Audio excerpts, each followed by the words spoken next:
Welcome students. आज हम बात करेंगे कि जम्मू यूनिवर्सिटी में जो पीजी एडमिशन्स है उनका जो एडमिशन प्रोसेस है वो स्टार्ट होने जा रहा है। इससे पहले आपने देखा था कि एप्लीकेशन प्रोसेस हुआ था, जिस प्रोसेस में आपने अपने डॉक्यूमेंट्स और अपने जो मार्क्स हैं और अपनी पूरी डिटेल्स जो फिल की थी, और जो भी आपके ग्रेजुएशंस के मार्क्स थे और जो आपने सब्जेक्ट की प्रेफरेंसेस दी थी, उस प्रेफरेंसेस के अकॉर्डिंगली अब मेरिट लिस्टें जो हैं वो बन गई हैं। और अब वक्त आ गया है कि उन मेरिट लिस्ट को डिस्प्ले किया जाए और उस मेरिट लिस्ट के अकॉर्डिंगली आपको एडमिशन के लिए बुलाया जाए। ठीक है, तो जो बच्चों ने एप्लीकेशन फॉर्म नहीं भरे वो अब कुछ नहीं कर सकते। ये सिर्फ वही बच्चों के होंगे जिन्होंने अपने एडमिशन के जो ये एप्लीकेशन फॉर्म थे वो फिल किए हुए थे। तो मैंने शुरू में से आपको बताया था कि जब भी एडमिशन की मेरिट लिस्टें निकलती हैं, एडमिशन प्रोसेस का टाइम बहुत ही कम होता है। और यहाँ पे भी आप देख रहे हो कि सिर्फ 2-2 दिन का टाइम है। जो बच्चे वहाँ दूर रह रहे हैं, जैसे कोई पुंछ में या रजौरी में है, वो इस चीज़ का बिल्कुल भी वेट ना करें कि अभी मेरिट लिस्ट आएगी, हम देखेंगे, फिर हम घर से चलेंगे, फिर आके हम एडमिशन लेंगे। तो आजकल वैसे भी कहीं जगह पे जो वेदर कंडीशन ठीक से नहीं है, स्नोफॉल है, तो रास्ते बंद भी हैं, खुले भी हैं। तो ये पूरा बंदोबस्त आपको पहले से ही करना पड़ेगा। वंस आपका अगर मेरिट लिस्ट में नाम आता है, जितना आपको टाइम मिला है उस टाइम के अकॉर्डिंगली अगर आप एडमिशन नहीं ले पाते तो फिर आपका नाम उस लिस्ट से ऑटोमेटिकली ख़त्म हो जाएगा हमेशा के लिए। ये मत सोचना कि पहली लिस्ट में मैं नहीं ले पाया एडमिशन तो दूसरी लिस्ट में मेरा नाम आ जाएगा फिर से। नहीं, ऐसा कभी नहीं होगा। आप उस लिस्ट से हमेशा के लिए बाहर हो जाओगे। ओनली वन एंड ओनली एक ही कंडीशन रहेगी कि आप उस लिस्ट में दोबारा आ सकते हो। सपोज़ अगर एक लिस्ट एक सब्जेक्ट के लिए 100 बच्चों ने ऑप्ट किया था, 50 सीटें थी, 100 के 100 बच्चों को मौका दे दिया गया, लेकिन उसमें से नहीं सीटें फिल हो पाई, कुछ सीटें खाली रह गई। जब वो खाली रह जाएंगी तब आप उसके लिए जा सकते हो कि आप फिर यूनिवर्सिटी को एक अपील कर सकते हो कि अभी मेरा इस लिस्ट में नाम आया था, मैं किसी वजह से एडमिशन नहीं ले पाया और अभी इस सब्जेक्ट में इतनी सीट्स खाली हैं, मुझे ये सीट दे दी जाए। लेकिन उसको वो प्रोसेस होता है सबसे लास्ट में, उसको अपील फॉर्म कहते हैं। ये नहीं है कि आज आपकी लिस्ट में नाम आया तो आप का नाम रह गया तो सेकंड लिस्ट में आप एप्लीकेशन लेके यूनिवर्सिटी पहुंच जाओ और उनको बोलो नहीं मुझे कर लो, ये हो गया वो हो गया। नहीं, वो नहीं, वो सबसे लास्ट में होता है, आखिर में। और वो एक अपील फॉर्म होता है, वो आपको फिल करना होता है, उसकी कुछ फ़ीस भी होती है। फिर यूनिवर्सिटी बाद में बैठ के डिसाइड करती है, फिर वो लिस्ट निकालती है किस बच्चे को किस सीट के लिए किस कोर्स के लिए दिया जा रहा है। ठीक है, तो जो पहली मेरिट लिस्ट है वो 4 फरवरी को निकलेगी। 4 फरवरी से जब भी मेरिट लिस्ट निकलेगी तब से ही उसकी एडमिशन जो है वो ऑनलाइन वो एडमिशन स्टार्ट हो जाएगी। ठीक है, अब ये एडमिशन लिस्ट हैं जो ऑनलाइन भी आती हैं और अपने अपने डिपार्टमेंट के नोटिस बोर्ड पे भी डिस्प्ले होती हैं। एज़ पर माई एक्सपीरियंस, जो मैंने पिछले 10 साल का एक्सपीरियंस देखा है इस एडमिशन प्रोसेस का, उस एडमिशन प्रोसेस में मैंने हमेशा देखा है कि ऑनलाइन लिस्टें जो थी वो बड़ा लेट डिस्प्ले होती थी नेट पे आके। इस बारी शायद प्रोसेस कुछ अलग से है तो शायद वो ऑन स्पॉट उस टाइम आ जाए, बट पहले जो होता था वो बड़ी लेट, कभी सुबह शाम के 4 बजे आती थी, कभी अगले दिन आती थी। ठीक है, तो कभी कभी तो मैंने ऐसा देखा एडमिशन ख़त्म भी हो जाती थी तो लिस्ट बाद में नेट पे आ रही होती, ये ऐसा होता है।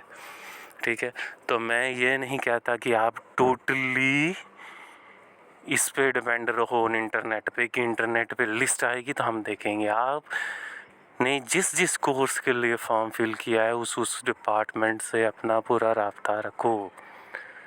डिस्प्ले लिस्ट वहाँ के नोटिस बोर्ड में जैसे ही डिस्प्ले होगी वैसे ही एडमिशन स्टार्ट हो जाएगी। ठीक है। दूसरी लिस्ट जो है वो 6 फरवरी को, इसके बाद जो रिज़र्व्ड कैटेगरी की लिस्ट है वो 3, फिर 9 और फिर 12। लेकिन ये है जो आप देख रहे हो कि 12 फरवरी, ये शेड्यूल यहाँ तक नहीं चलता। ये शेड्यूल तब तक चलता रहेगा जब तक एक कोर्स की पूरी सीटें फिल नहीं होती।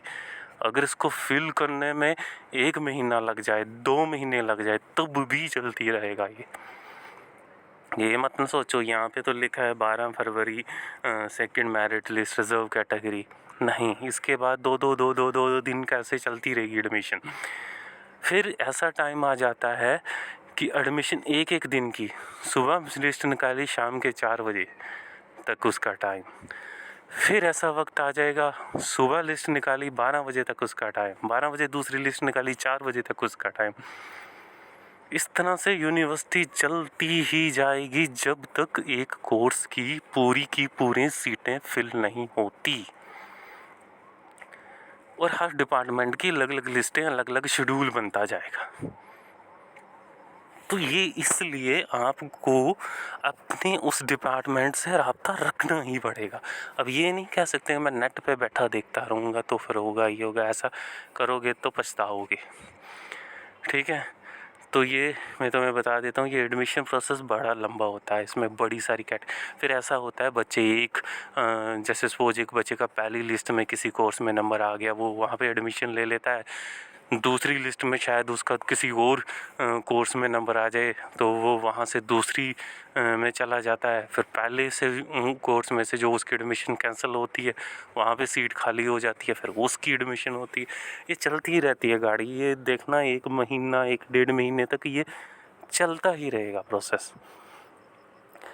तो एडमिशन प्रोसेस के लिए मैं आपको ये चीज़ें बता देता हूँ कि बट क्लासेस जो हैं वो उसी वक्त स्टार्ट हो जाती हैं। जैसे ही एक डिपार्टमेंट की 50% सीटें फिल हो जाएंगी, क्लासेस अगले दिन से शुरू हो जाएंगी। बट अगर एडमिशन प्रोसेस लॉन्ग चलता जा रहा है, पीछे से क्लासेस भी चल रही हैं, आपका जो सिलेबस मिस हो गया वो आपकी रिस्पॉन्सिबिलिटी है, वो आपने खुद करना है। ठीक है, बाकी जिन्होंने फॉर्म नहीं भरे उनका तो कुछ होगा नहीं। एडमिशन के लिए क्या ज़रूरी है, आपका एक सबसे पहले जो एडमिशन फॉर्म आपने जो फिल किया था वो बहुत ज़रूरी है। ग्रेजुएशंस की सभी मार्कशीटें 1 to 6 सेमेस्टर सभी मार्कशीटें आपके पास होनी चाहिए इन ओरिजिनल। ठीक है, ये नहीं कह सकते कि मेरी अब इसका रिज़ल्ट नहीं निकला तो ये मार्कशीट नहीं है, ये गुम हो गया, ये हो गया, ये वो हो गया, ऐसा कुछ नहीं। सभी की जितने भी ग्रेजुएशन की मार्कशीटें सभी होनी चाहिए एंड इन ओरिजिनल, क्योंकि आपके ओरिजिनल डॉक्यूमेंट से ही सारी वेरिफिकेशन होगी। आप दूसरी चीज़, कोई रिजर्वेशन कैटेगरी में एडमिशन ले रहा है तो सारी रिजर्वेशन, उस रिजर्वेशन कैटेगरी का ओरिजिनल सर्टिफिकेट। ये मत बोलना कि उसको प्रोसेस में या अंडर प्रोसेस में कुछ नहीं चलेगा। अगर आप किसी अदर कैटेगरी जैसे NCC, NSS, स्पोर्ट्स, कल्चरल में ले रहे हो तो उस सभी के जो डॉक्यूमेंट्स हैं इन ओरिजिनल होने चाहिए। अपने साथ 4-5 कलर्ड फ़ोटोग्राफ्स रख लेना। एडमिशन की जो फ़ी पेमेंट है वो यूनिवर्सिटी हर डिपार्टमेंट आपको बताएगा कि किस वे से पे करनी है। कुछ डिमांड ड्राफ्ट्स ले सकते हैं, कुछ ऑनलाइन पेमेंट्स ले सकते हैं, कुछ डायरेक्ट ट्रांसफ़र्स करवा सकते हैं। That's depend upon each department. अब ये जो प्रोसेस एडमिशन का ये यूनिवर्सिटी को हट के डिपार्टमेंट वाइज चलेगा। अब ये नहीं कह सकते कि यहाँ पे ऐसा हो रहा है तो दूसरे में भी वैसा हो रहा है, नहीं। ये अब अपना अपना डिपार्टमेंट इसको देखेगा, उन्होंने कैसे कैसे क्या क्या करना है, कब कब लिस्टें निकालनी है, कैसे कैसे निकालनी है, क्या क्या एडमिशन शेड्यूल चलाना है। सो जो जो आपने कोर्स फिल किए हैं उसके अकॉर्डिंग आपको चलना है। और जितने भी डॉक्यूमेंट्स हैं, एफिडेविट, जो आपकी एडमिशन लिस्ट निकलेगी उस लिस्ट में आपको बता दिया जाएगा कि क्या क्या डॉक्यूमेंट्स चाहिए हमको। बेसिकली ये डॉक्यूमेंट्स तो चाहिए, इसके साथ कुछ एफिडेविट्स होंगे वो लगेंगे। तो आपने वहाँ पे यूनिवर्सिटी के डिपार्टमेंट में सबमिट कराने हैं। इवन कि कुछ डिपार्टमेंट्स अगर ऑनलाइन लेना चाहते हैं आपका डॉक्यूमेंट तो वो ऑनलाइन भी ले सकते हैं, बट वो कम चांसेस हैं क्योंकि वेरिफिकेशंस भी करनी है उन्होंने डॉक्यूमेंट्स की कि आपने जो एप्लीकेशन फॉर्म में जो डाटा दिया है, जो मार्क्स दिए हैं, वो क्या वाकई सच में भी हैं जहाँ से झूठे फिल किए हैं। तो जिसमें भी कोई गलती निकली, specially in case of marks, कि किसी बच्चे ने कम मार्क्स वहाँ पे फिल किए हैं या किसी बच्चे ने ज़्यादा मार्क्स फिल कर दिए, तो वो एडमिशन उसका जो है वो उसी वक्त कैंसिल हो जाएगा। क्योंकि ज़्यादा मार्क्स फिल करना मतलब मेरिट में ऊपर नीचे हो जाना, लिस्ट का पूरा ऊपर नीचे हो जाना होगा। तो मार्क्स की गलती को कभी भी बर्दाश्त नहीं किया जाएगा। बाकी अगर नेम नूम में कोई गलती हो जाती है तो वो फिर भी बाद में उसको सुधारा जा सकता है। बाकी आपने ये कोर्सेज किए गए हैं, एक में इसमें कोर्स होता है MP-ED BP-ED, इसका जो फिज़िकल टेस्ट होता है ये आप उसी डिपार्टमेंट्स के साथ कंसर्न रखोगे। तो मैं सारी घूम फिर के बात में आपको फिर एक लास्ट कंक्लूज़न में ये बता देना चाहता हूँ कि जिस कोर्स में आप एडमिशन लेना चाहते हो उस कोर्स से अपना पूरा राब्ता रखो। सीधी बात है, अब यूनिवर्सिटी का प्रोसेस नहीं, अब ये डिपार्टमेंट का प्रोसेस है। तो आपको पार्टिकुलरली रोज़ विज़िट करना पड़ेगा, जाके देखना पड़ेगा क्या हालात, क्या कंडीशंस क्या। नेट के सहारे नहीं चला जा सकता। आप आज एक बच्चा एडमिशन ले रहा है, कल वो बच्चा एडमिशन कैंसिल करा देगा, वो उसकी सीट खाली हो जाएगी, फिर डिपार्टमेंट उस सीट के लिए मेरिट लिस्ट में बच्चों को बुलाएगा, ये वो ऊपर नीचे होता जाएगा। आपके पास पूरा ऑप्शंस है कि अगर आपका किसी भी लिस्ट में नाम आ रहा है तो आप एडमिशन ले लो। अगर बाद में किसी और कोर्स में आपका नाम आ गया तो पहले कोर्स में अपनी एडमिशन कैंसिल करा के आपका जितनी भी मनी होगी वो सारी की सारी ट्रांसफ़र्स हो जाएगी अदर कोर्स जहाँ पे आप दोबारा से एडमिशन ले रहे हो। इसके बाद मैंने वो भी बता दिया कि आपकी लिस्ट में जो नाम आया अगर नहीं जा पाए तो कैंसिल हो जाएगा। लास्ट में अपील फार्म फिल होंगे, लास्ट में। ये ना हो कि दूसरे दिन आप उठ के आ जाओ, वो कोई नहीं सुनेगा वहाँ पे आपकी, ऐसे खज्जल होते रहोगे पूरा दिन। और लास्ट में अपील फार्म फिल होंगे आपके।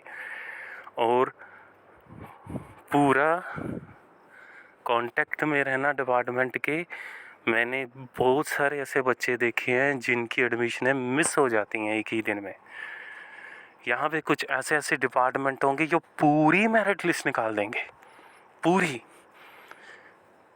अगर 200 बच्चे ने अप्लाई किया तो 200 बच्चों की मेरिट लिस्ट बना के दिखा देंगे वहाँ पे और कह देंगे पहले 50 बच्चे आ जाओ शाम के 4 बजे तक। दूसरे दिन कह देंगे 50 से 100 वाले बच्चे आ जाओ।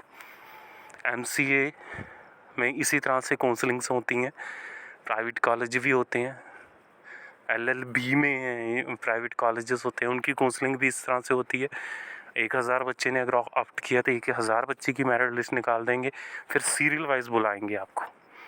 1 से 10 आ जाओ, 1 से 100 वाले आ जाओ, 200 से 500 वाले आ जाओ। तो ये सब नोटिफिकेशंस जो हैं ये डिपार्टमेंट में ही मिलेंगी, सभी नेट पे नहीं मिलने वाली। तो इस बात का ध्यान रखना। अभी आपका क्या काम है, अभी आपका काम ये है कि अपना सारा डॉक्यूमेंट्स रेडी करके रखो। हर एक डॉक्यूमेंट्स अपने पास रखो, एक फ़ाइल बना लो ओरिजिनल, और सब के सब ओरिजिनल भी लगेगा और उसकी 1-2 ज़ेरॉक्स कॉपी भी करवा के रख लो क्योंकि ज़ेरॉक्स कॉपीज़ भी लगेंगी। बट आपकी जो वेरिफिकेशन होगी वो ओरिजिनल से ही होगी, ठीक है। बाकी जब ये एडमिशन की निकलेगी मैं फिर बताऊंगा आगे और क्या है, ठीक है।